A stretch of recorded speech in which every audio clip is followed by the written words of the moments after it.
ఎంతవారైనా కామదాసులే. ఒక రాజ్యాన్ని పరిపాలిస్తున్న రాజుగా ఉన్నారు.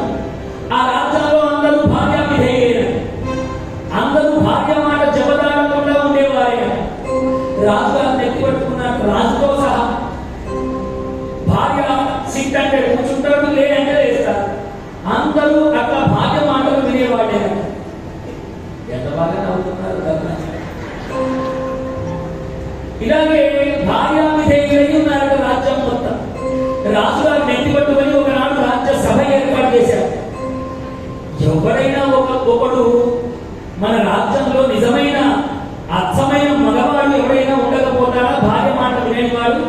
సభ ఏర్పాటు చేస్తే గాని తెలియదు కదా అని సభను ఏర్పాటు చేశాట.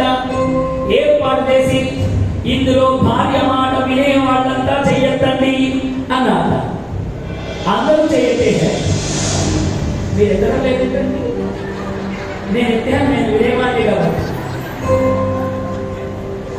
నిజంగా మీరు నిజాయితీ ఉంటే చేయొద్దండి. అది చూడండి, నిజాయితీ అంటే 4-5 ఎత్తారండి.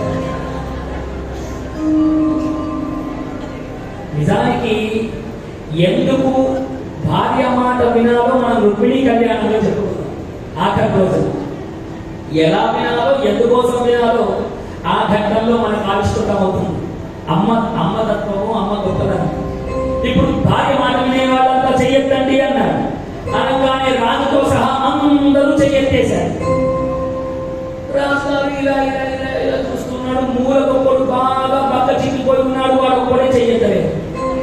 రాజుగారికి అమ్మ, వీడు పక్క చిక్కిపోయి ఉన్నా చెయ్యెత్తలేదంటే వీడు ఒక్కడేనా మన దేశంలో మగవాడు అని వాడిని మేళతాళంతో తీసుకొచ్చారు. పైకి తీసుకొని వచ్చి రాజసింహాసనం మీద కూర్చోబెట్టారు. కూర్చోబెట్టగానే వీడికి ఏమి అర్థం కావడం లేదు. రాజు ఇట్లా కూర్చోబెడుతున్నాడు, ఏమిటి ఏమిటి అని అర్థం కావడం లేదు. ఓ అద్భుతమైనటువంటి పటక ఒకటి తెప్పించారు, పేద గజమాలు తెప్పించారు. వాడిని సన్మానిద్దామని చూస్తూ ఉన్నారు. చూస్తూ ఉంటే వీడు బిగ్గముఖం వేసి, రాజా ఇదంతా ఏమిటయ్యా అని అడిగితే, రాజన్న అంటావు, రే భార్య మాట వినే వాళ్ళందరూ చెయ్యొద్దండి అంటే అందరూ పెట్టారు, నువ్వు ఒక్కడివే ఎత్తలేదు, ఈ రాజ్యంలో నువ్వు ఒక్కడివేనా మొగాడివి అన్నాక. అయ్యో రాజా, మీకు అలా అర్థమైందా?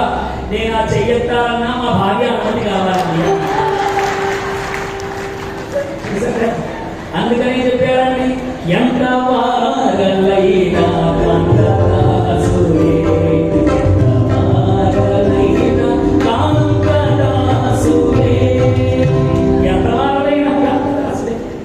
అలా వాడు చెయ్యొత్తాలన్నా తన భార్య అనుమతి కావాలని అన్నాడు. అంటే దీనివల్ల మనకి ఏం తెలుస్తోంది అంటే, అసలు మాట వినని వాళ్ళు ఎవరైనా ఉన్నారు అంటే భార్య. ఇగో సతీదేవి అదే కదా చేస్తోంది. ఈశ్వరుడు ఎంత వద్దన్నా కూడా, లేదు ఈశ్వర నేను వెళ్తాను, కేవలం నవ్వుకోవడానికి చెప్పానమ్మా, నిందించడానికి కాదు, నన్ను క్షమించు కాదు. ఈ సతీదేవి నేల మీద ముగ్గులు వేస్తోంది. ముగ్గులు వేస్తూ ఎలాగైనా నేను వెళ్తాను అన్నట్టుగా తన యొక్క భావనలన్నీ ముఖంలో చూపిస్తూ ఉన్నదట, ఏడుస్తూ ఉన్నదట.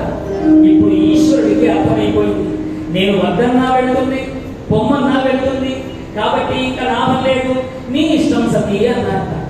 అనగానే సతీదేవి ఇంకేముందండి, ఆనందం చేత బట్టలన్నీ సర్దుకొని తన పుట్టింటికి వెళ్ళడానికి సిద్ధపడింది. ఇప్పుడు ప్రమద గణాలని ఈశ్వరుడు పిలిచాట. ఓ ప్రమద గణములారా, సతీదేవి ఇప్పుడు ఆ దక్షయజ్ఞములకు వెళ్తుంది. ఎప్పుడు ఏ ఆపద వస్తుందో ఆవిడకి, కాబట్టి జాగ్రత్తగా ఉండండి అని వాళ్ళందరినీ వెంట పంపించాట ఈశ్వరుడు. ఇప్పుడు సతీదేవి సమస్తములైనటువంటి ఆభరణములు వేసుకొని చక్కగా నూతన వస్త్రములు కట్టుకొని దక్షయజ్ఞమునకు వెళ్ళిందట. దక్షయజ్ఞంలో 4 వైపులా చతుర్వేదశాలన్నీ నిర్మించబడ్డాయట. ఎటు చూసిన మంగళమైనటువంటి తోరణములు కట్టబడ్డాయట. మంచి మంచి రంగులు కలిగినటువంటి పువ్వులతో పరిపూర్ణముగా అలంకరించబడ్డదట ఆ యొక్క యజ్ఞవాటిక యంత్ర. తూర్పు వైపున ఉన్నటువంటి యజ్ఞశాలలో ఓం అగ్నిమీడే పురోహితం యజ్ఞస్య దేవ పృథ్విజం ఓదారం రత్తధారమగ్స్వాహా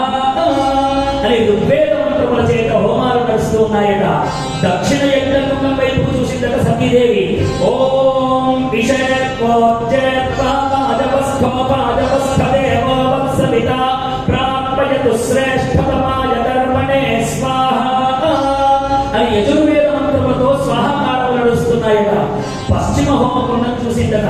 ఓం అగ్నాయాహితజే గృణానో హవ్యదాతజే నిహోతా సత్సిబర్హిషి స్వాహ సామవేద మంత్రములు.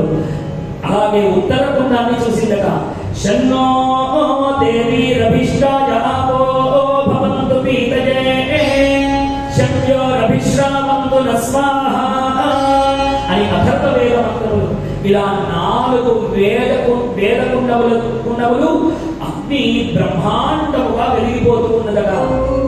అందులో ఋషులందరూ కూడా నెయ్యి మామూలుగా వేయడం లేదని ఇంకేసి ఆవు నెయ్యిని వేస్తూ ఉంటే అగ్నిహోత్రుడు ప్రజ్వలంగా వెలిగిపోతూ ఉన్నాట.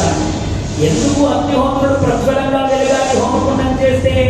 చాలా మంది నేను గృహప్రవేశానికి వెళ్ళినప్పుడు ఆ కర్రలు పచ్చిగా ఉండడం వల్లనో దేని వల్లనో ఇక్కడ ఉండే పురోహితులకు చాలా మందికి అనుభవం. బాగా పొగంతా ఇల్లంతా వచ్చేస్తుంది. అబ్బాయి గారు మా ఇల్లంతా పొగజూరిందని ఆనందపడతారు. పొగొస్తే మంచిది కాదమ్మా, అగ్నిహోత్రుడు వెలిగితే మంచిది. ఎందుకో తెలుసా? వేదమే చెప్పింది. ఓం అగ్నేరజ సుపథాతాజే అస్మాన్ విశ్వాని దేవ వదినాని విద్వాన్ యుయోధ్యస్మచ్చుదానమేనో భూజిష్టాం తేనవ ఉక్తిం విధేమా అని వేదం చెప్పింది. అంటే ఎవరైతే హైందవంలో బ్రతుకుతారో, ఎవరైతే హిందువై పుడతారో వాడికి ఆధారము ఎవరు అంటే అగ్నిదేవుడే ఆధారం. అగ్నిహోత్రుడు లేకపోతే మానవ జీవితమునకు మనుగడ లేదు. ఎందుకు అంటే నీవు తిన్నటువంటి అన్నము అరిగించేటువంటిది జఠరాగ్ని. ఈ కడుపులో కూడా అగ్నే ఉన్నది. నీవు తిన్నట్టుగా ఈ కడుపులోనే ఉంటే ఒకసారి ఆలోచన చేయండి. 40-50 ఏళ్ల బట్టి మనం అందరం తింటూ ఉన్నాం. ఆ 40-50 ఏళ్ళని ఈ పొట్టలోనే ఉంటే అసలు మనం బ్రతికే వాళ్ళమా? ఎన్ని క్వింటాల అన్నం తిన్నాము, ఎన్ని కూరగాయలు తిన్నాము, అవన్నీ అసలు ఊహకే మనకు అందుతుందా? అవన్నింటినీ అరిగించాలంటే ఇందులో ఎంత గొప్ప అగ్ని ఎప్పటికీ వెలుగుతుందో చూడండి. ఆరిపోకుండా ఈ అగ్ని ఆరిపోయిందా మనం ఆరిపోయినట్టే. ఒకనాడు తిన్నది అరగలేదనుకోండి, ఆ రోజంతా పక్కన వాళ్ళు ముక్కు మూసుకొని కూర్చోవాల్సిందే. ఎందుకు అంటే గ్యాస్ వేడి. ఇంకా అంతకు మించినటువంటి బాధ ఇంకొకటి ఉండదు. కాబట్టి జఠరాగ్ని. మరి అగ్నిదేవుడు ఏం చూపిస్తాడు? ఓం అగ్నేనయ సుపథ. అగ్నిహోత్రుడు హైందవంలో ఉన్న వారికి, ఎవరైతే సనాతన ధర్మంలో ఉంటాడో, సుపథ మంచి మార్గమును చూపించేటువంటి దైవము అగ్నిదేవుడు. అందుకనే అమ్మ కడుపులో కూడా అగ్ని వేడితోనే వీడు ఉంటాడు. పోయేటప్పుడు అగ్నిలోనే కాల్చబడతాడు. మీరు ఏ శుభకార్యం చేయనివ్వండి, అగ్నిహోత్రంతోనే ప్రారంభమవుతుంది. అయ్యా దీపారాధన చేయండి అంటాడు అయ్యగారు. ముందు దీపం వెలిగించే మనం ఏ కార్యమైనా చేస్తాం. అంతెందుకు, మనం నూతనంగా గృహప్రవేశం చేస్తే ముందు పొయ్యి వెలిగించే కదా ఆ ఇంట్లో ఉంటాం. మనకంటే ముందు అగ్నిహోత్రుడు ఆ ఇంట్లో వెలగాలి. ఆ అగ్నిహోత్రుడు దేన్ని సంస్కరిస్తాడండి? ఏ గుణము లేనటువంటి, నిన్న చెప్పుకున్నాం కదా, పాలకు ఏ గుణము లేదు. ఆ పాలను సంస్కరిస్తాడు అగ్నిహోత్రుడు. పాలను సంస్కరించడము అంటే అర్థం ఏమిటి? నిన్ను సంస్కరిస్తూ ఉన్నాడు ఆ ఇంట్లో. నీ మనస్సు పాలాల జడ పదార్థం, దీంట్లో భక్తి లేదు, ఏం లేదు. దీన్ని ఎప్పుడైతే వేడి చేస్తావో అది అద్భుతంగా పాలు పొంగినట్టుగా నీ ఇంట ఐశ్వర్యము, నీ మనస్సులో భక్తి భావన అన్ని పొంగేటట్టుగా చేసేటువంటి వాడు